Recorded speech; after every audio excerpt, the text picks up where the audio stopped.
It's going down. They're yelling timber. We better run. We better go. ZeroHedge.com. Iraq votes to expel U.S. troops as Iranian MPs chant, "Death to America."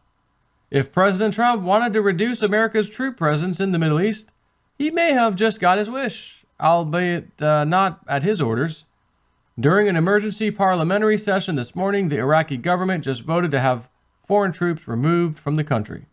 Interim Iraq Prime Minister Adil Abdul Mahdi stressed during the session that while the U.S. government notified the Iraqi military of the planned strike that they did recently, his government denied Washington permission to continue with the operation.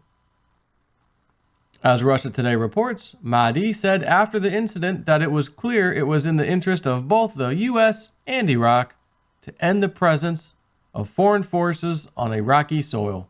Quote, "Despite the internal and external difficulties that we might face, it remains best for Iraq on principle and practicality." Still, there are plenty more U.S. bases around, FYI. Meanwhile, as the Iraqi government voted, the Iranian parliament took to the parliament podium to chant, "Death to America." After a speech by Parliamentary Speaker Ali Larjani, who exclaimed, "Mr. Trump, this is the voice of the Iranian nation," MPs surged, united, to the podium. The Iranian MPs echoed a popular sentiment heard on the streets as thousands mourned the death of Qasem Soleimani. So, Iraq has just basically said, well, we know they kicked into windows at the embassy, you had to come over here. What it sounds like, I just read, was we did notify their military, or Iraqi military, we're coming in for these strikes, here's the targets. Yes, they notified us, but we told them we'd rather them not do that.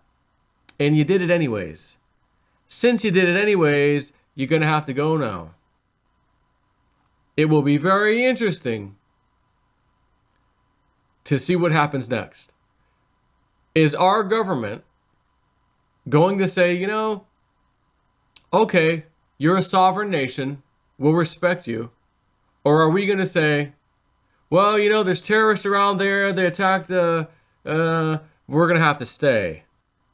We have bases all over the place. We don't have to have that one in Iraq.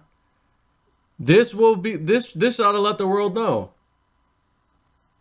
This should let the world know just what America is or isn't willing to do when we are inside someone else's country and their sovereign land and they tell us to leave. I personally am curious to see how this goes too. FYI. I'm not releasing this video tomorrow. I'm releasing this video right now.